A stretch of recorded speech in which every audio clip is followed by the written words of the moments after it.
So, here we are again. I didn't think I'd have to make this video again, but here I am with another FIFA career mode rant video. And put it this way guys, I'm in a bad mood, so this is going to be good. So let's just start off, okay? FIFA 20 released today.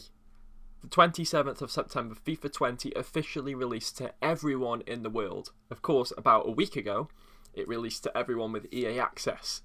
So that's technically the finished game, okay? But it's not finished. Career mode is less finished than it ever has been. Now, everyone saw all of these career mode features and were so hyped for the new career mode. Yes, they've finally done something. They've finally added some things to career mode. They've actually looked at it and added stuff. The only problem is, they've added stuff, but it's broken the mode even more.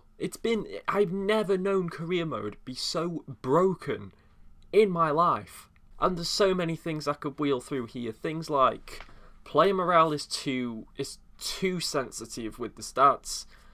The edit player feature doesn't work properly because if you go into edit a player whose position is not in the game, i.e. a centre mid, a centre forward, a left wing or right wing, their position will change to the closest position that you can create a player with. So a centre mid will change to a CDM or a cam, a centre forward will change to a striker, and so on. The only problem is that position change affects their overall and affects their stats.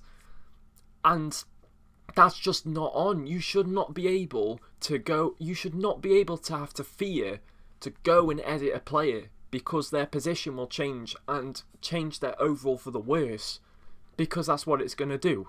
I mean, people have paid 80 quid for this game, including myself. I've paid £80 for this game. I've paid £80 to a company that has lied to me. Now, what I say in this video will have absolutely no input towards how career mode goes because I'm not an EA game changer. And to be honest with you, it seems like the only game changers they listen to are people like Castro and Bateson. You know what I mean? I feel sorry for all those game changers, people like Cutsy, people like Niran, people like Chesnoid Gaming and Channy and MGH, all of those career mode guys, and there's so many more I could list off as well. They clearly, I feel sorry for them. They are EA game changers. EA have invited them into this, where they can provide feedback and provide input into the game. And to me, and to millions of other people, it looks like that their feedback has not been taken at all. Why on earth would you want to go into something like this if you're just not going to be listened to? You get told you're going to be listened to, and you don't. They just haven't listened to them at all. Like, and the thing is as well, they've even lied to everyone. They said things like Premier League, like big team squads, you know.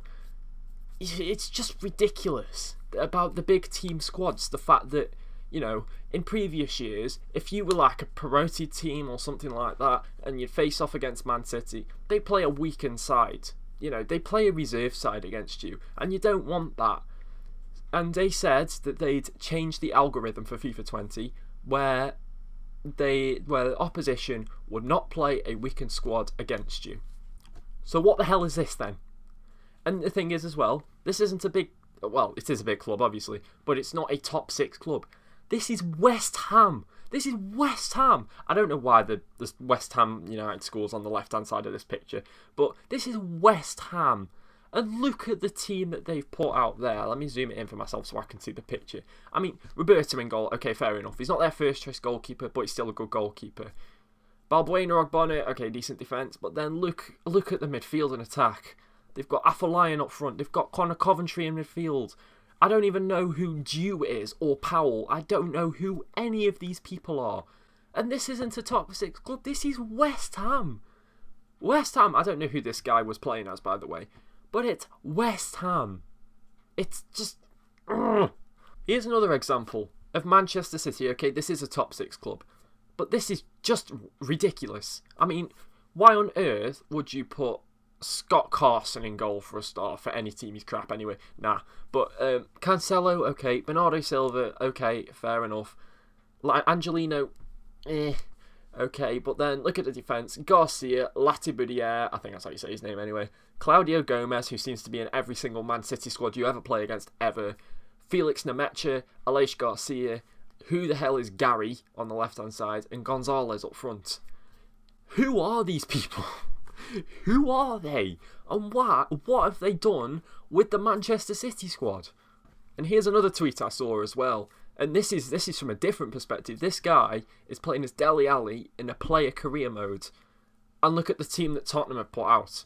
Like, this guy is playing in this team as Dele Alli. He's playing in this team. And he's being put in behind Troy Parrott. He's got Sessegnon and Lamela, okay. Skip. Walker Peters is not that highly rated in FIFA, and neither is Gazaniga, and who the hell is Tanganga? I don't even know. And the funny thing is, they're playing Manchester City away from home. But guess what? I bet you that Man City team that you just saw on that last picture was the team they were playing against.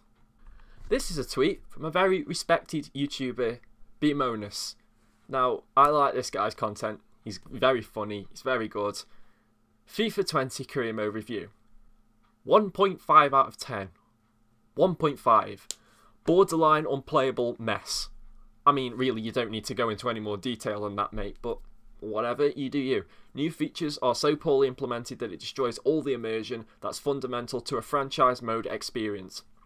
Uncategorically, the worst career mode ever released, and it's not close. And we were saying the same thing last year when they did absolutely nothing. Now they've added some stuff. They've broken it so much that it's even worse than before. I don't know how you manage to do that. How do you manage to please people and then piss them off? They went from 100 to 0 in the space of a month, maybe? I mean, people are saying that even in the beta, it wasn't this broken. Like, how is a beta better than a final release? I don't get it. What's happened between the beta and the final release of the game that has caused career mode to just crap on itself? Now, this is a glitch I've not seen before, especially in a vanilla version of career mode. I've seen it, like, when it's been modded and stuff like that, and it's just, you know, broken the game. But a 75-game Premier League season? Like, how does that even happen? How has that happened? A 75-game Premier League season. What? And the funny thing is as well is that everyone knows of this glitch right now. The Champions League and Europa League just don't exist after Season 4. They just don't. They stop. They stop at the group stage. The group stage is drawn and then it just doesn't happen. To explain that one, EA. Also, the fixtures are still broken. They said they fixed it and they haven't. I mean, okay, fair enough. It's not as bad as it was, but you're still getting games 2 days after each other. Like, okay, Boxing Day I can accept because that happens in real life. Easter weekend I can accept, it's in real life. But it just happens at random time. If you have a Europa League game on the Thursday, chances are you have a game on the Saturday. Every single time. It doesn't take into account the games that it puts in and moves the other games, you know, respective of that. You know what I mean? It's just an absolute mess of a game mode. And it's not just old things that are broken. No, even some of the new features are broken. Like this player conversation. So Robert Lewandowski's come to his manager and said, I've been in pretty good form lately and I'm feeling good, so I hope you're not going to bench me for the game against Liverpool. And he replies with, I haven't figured out the squad yet, but I'll consider your request before announcing the team sheet. And you think, fair enough. So Lewandowski's come to him and said, I want you to play me. So what does he say after the game? I feel a bit frustrated as I requested not to play in the match and then I got injured in it. So you come to him before the game saying you want to play, and then after the game you come to him saying you didn't want to play. And there's one final thing I want to share with you as well. Press conferences are broken. Like, not press conferences, the post-match interviews, they are broken as well. So this one is taken from a career mode I'm doing off YouTube with Cambridge United, A Road to Glory.